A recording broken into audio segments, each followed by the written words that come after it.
Welcome to Anubha study facts. आप लोगों के लिए गाइस जो मॉक टेस्ट प्रोवाइड किए जा रहे हैं उसमें ज्यादा से ज्यादा एनरोल कर सकते हैं। एमपी टेट मॉक टेस्ट में आप एनरोल कर सकते हैं, वो भी फ्री ऑफ कॉस्ट रहेगा। इसमें क्या है, एमपी टेट में जो 10 क्वेश्चंस का हम एक मॉक ला रहे हैं जो कि 10 मार्क्स का रहता है और इसके लिए आपको 10 मिनट्स मिलते हैं, मतलब एक क्वेश्चन के लिए 1 मिनट। ये पूरी कोशिश की जा रही है कि एमपी टेट के पैटर्न पर ही पूरा बेस्ड हो।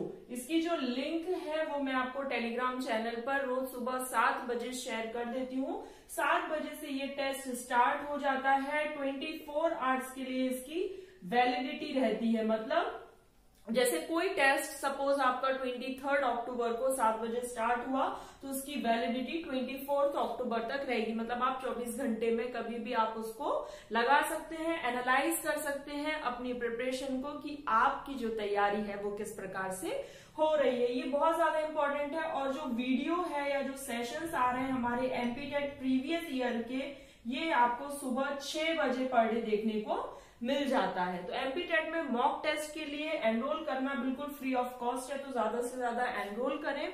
और उसके बाद ये जो MP TET previous year paper के नाम से जो एक सीरीज है, मैंने अलग से एक प्लेलिस्ट भी बना दी है, तो इसको भी जरूर देखें। इससे क्या है, जब आप वर्ग 2 के पेपर का एनालिसिस करेंगे तो उससे आपको ये पता चल जाएगा कि आपकी तैयारी कैसी है, वर्ग 3 में किस तरीके से क्वेश्चन पूछे जा सकते हैं। तो चलिए आज का सेशन हम शुरू करते हैं। आज हम बात कर रहे हैं एमपी टेट के प्रीवियस ईयर पेपर, जिसमें हम बात कर रहे हैं जो 20 फरवरी को हुआ था, शिफ्ट 2:30 बजे वाला, 2:30 बजे वाली शिफ्ट का पेपर। और ये है इसका पार्ट 3। पार्ट 2 और पार्ट 1 चैनल पर अपलोडेड है, अगर अभी तक नहीं देखा है तो देख लीजिए। आज हम पार्ट 3 को डिस्कस करने वाले हैं। तो चलिए आज का सेशन शुरू करते हैं। ये रहा फर्स्ट क्वेश्चन आपकी स्क्रीन पर। फर्स्ट क्वेश्चन है, आप लोग भी खुद से आंसर्स देने की कोशिश किया कीजिए। Which of the following is not associated with chunking? निम्नलिखित में से कौन सी चंकिंग से संबंधित नहीं है? Meaning, Miller, grouping of 7 and long term memory. तो जो लॉन्ग टर्म मेमोरी है it's not related to chunking. Chunking ये 7+-2 के नाम से आप इसको याद रख सकते हैं, मिलर के नाम से याद रख सकते हैं।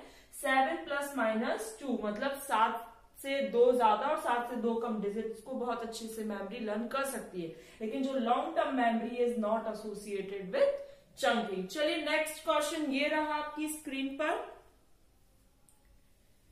Which of the following is not a product of learning? देखिए गाइज, अगर आपने प्रीवियस ईयर सेशंस जो मैं जब से करा रही हूं अगर आपने देखा होगा तो इसका आंसर आप बहुत अच्छे से लगा पाएंगे। नॉलेज, स्किल, फिजिकल स्ट्रक्चर, ये सब लर्निंग के प्रोडक्ट हैं, but maturation is not product of learning. ये देखो, अगर आपने और सेशंस भी देखे होंगे, इवन प्रीवियस वाला, इससे पहले वाला जो पार्ट 2 का देखा होगा उसी में आप समझ गए होंगे maturation is highly related to heredity.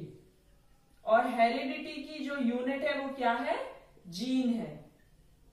ये क्वेश्चन भी आपसे पूछा गया, जबकि साइंस का क्वेश्चन है, फिर भी साइकोलॉजी में पूछा गया है। और maturation is highly related to heredity, ये आपको याद रखना है। ये 2-3 बार मैच्योरेशन, लर्निंग, ये क्वेश्चन हमने डिस्कस कर लिए। चलिए नेक्स्ट क्वेश्चन ये रहा आपकी स्क्रीन पर। आप लोग खुद से कोशिश किया कीजिए, फिर मैच किया कीजिए। Which of the following development stages is a part of Kohlberg's theory? Kohlberg के द्वारा जो मोरल डेवलपमेंट का प्रिंसिपल दिया गया है उसमें कौन सी ये स्टेज है? Punishment and obedience, inter psychological, sensory motor और यंग अडोलसेंट। तो सबसे पहले तो इसका आंसर है ओबीडियंस एंड पनिशमेंट, या पनिशमेंट एंड ओबीडियंस। फिर उसके बाद ये चीज आपको लर्न होनी चाहिए, कोलबर्ग के द्वारा मोरल डेवलपमेंट का प्रिंसिपल दिया गया है। कौन सा सिद्धांत दिया गया है? मोरल डेवलपमेंट, नैतिक विकास का सिद्धांत किसके द्वारा दिया गया है? कभी कभी एज इट इज बहुत इजीली पूछ लिया जाता है कि कोलबर्ग के द्वारा कौन सा प्रिंसिपल दिया गया, तो मोरल प्रिंसिपल, नैतिक विकास का सिद्धांत दिया गया।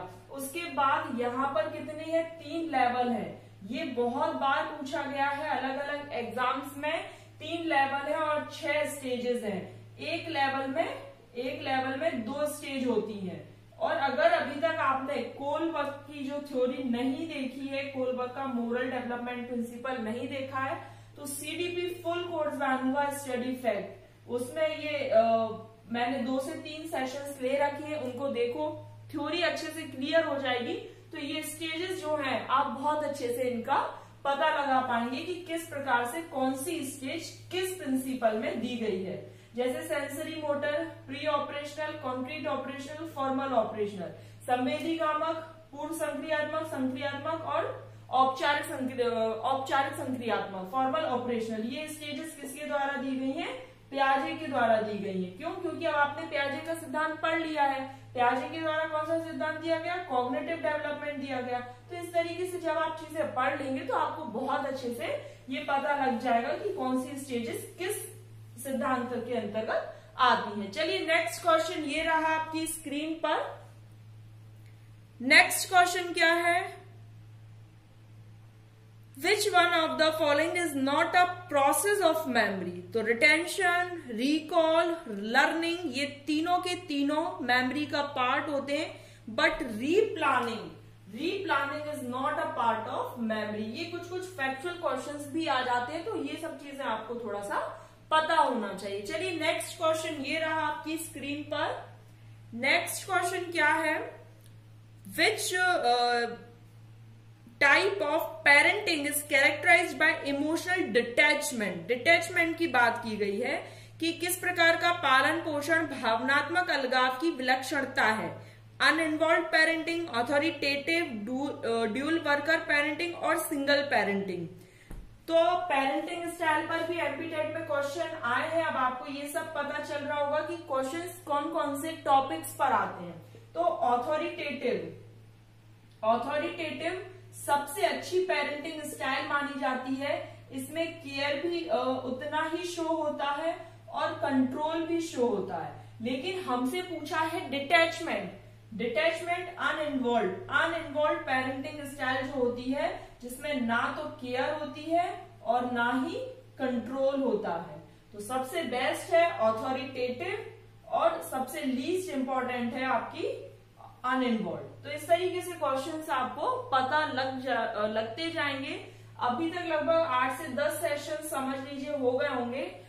तो यहाँ पर देखिए क्वेश्चंस के टॉपिक जो है वो घुमा फिराकर कुछ ना कुछ कम से कम 30 में से 10 क्वेश्चंस तो बिल्कुल एज इट इज ही पूछ लिए जाते हैं। फैक्चुअल है, कंसेप्चुअल है, ये सब चीजें हम समझते जाएंगे। चलिए नेक्स्ट क्वेश्चन ये रहा आपकी स्क्रीन पर। नेक्स्ट है to improve class discipline the teacher has to. अब आपको डिसिप्लिन इंप्रूव करना है तो आपको क्या करना पड़ेगा एज अ टीचर? तो कॉल पेरेंट्स, भाई पेरेंट टीचर मीटिंग बुलाकर, क्या मतलब बहुत ज्यादा तो कुछ आप ऐसा नहीं कर सकते हैं। फिर है नोट स्पेसिफिक इंस्ट्रक्शंस, आप इंस्ट्रक्शंस फॉलो करवा लो बच्चों से, रूल्स बनवा लो, उससे क्या होगा, अनुशासन थोड़े टाइम तक के लिए रहता है।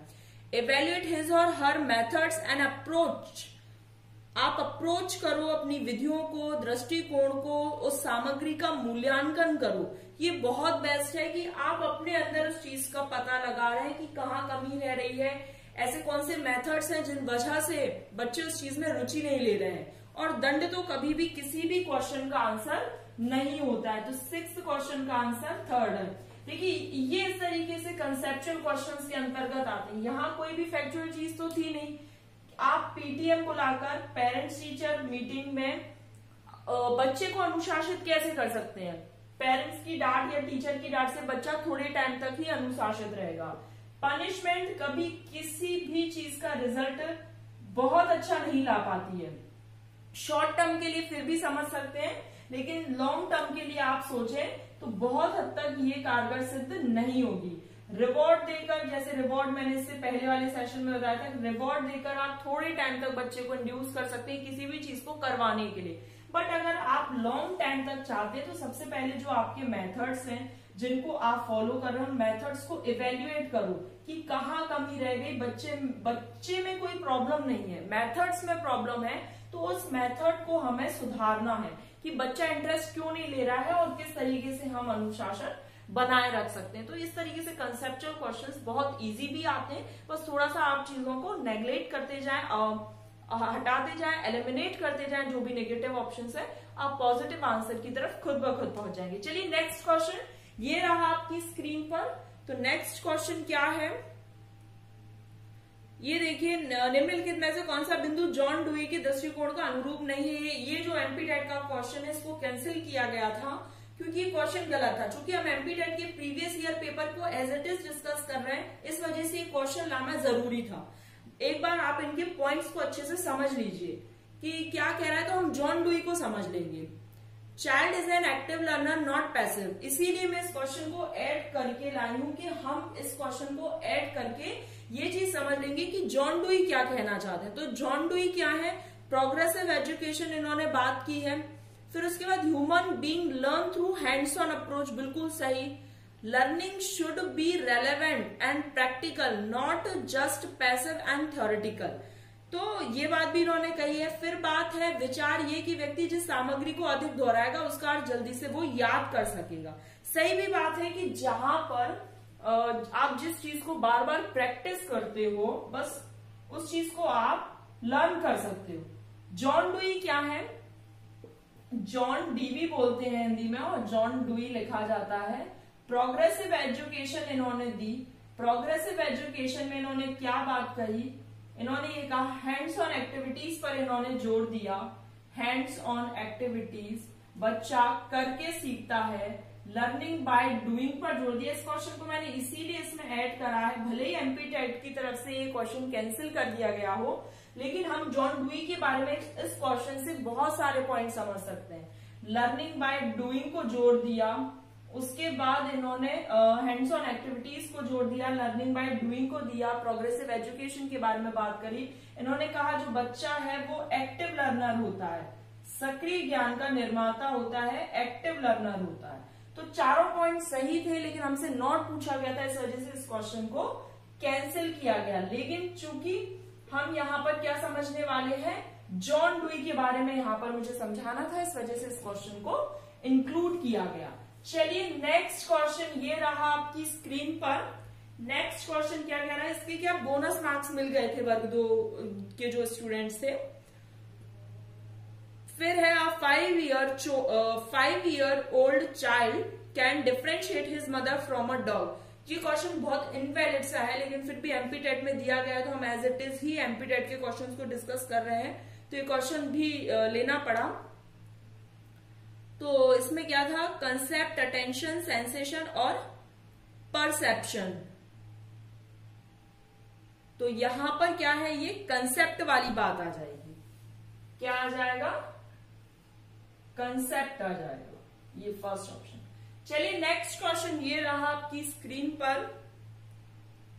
Which of the following situation show aptitude for verbal comprehension, writing a poetry, listening and reacting to friends poem, acting in a school play or giving speech class। अब क्या पूछा है, वर्बल कॉम्प्रहेंशन क्या शो करेगा। तो इस question को भी कैंसिल किया गया था क्योंकि ये पूछा गया था कि वर्बल कॉम्प्रहेंशन क्या शो करेगा। तो भाई स्पीच में भी आप चीजें बोल रहे हो, फिर उसके बाद आप किसी से बातचीत कर रहे हो तो वो भी है। राइटिंग अ पोएम जो है वो आपका लिखित रूप में था, तो यहां पर नॉट नहीं दिया था, इस वजह से इस क्वेश्चन को कैंसिल किया गया। क्योंकि जो लास्ट के 3 ऑप्शन है, सेकंड, थर्ड एंड फोर्थ, वो बिल्कुल सही थे।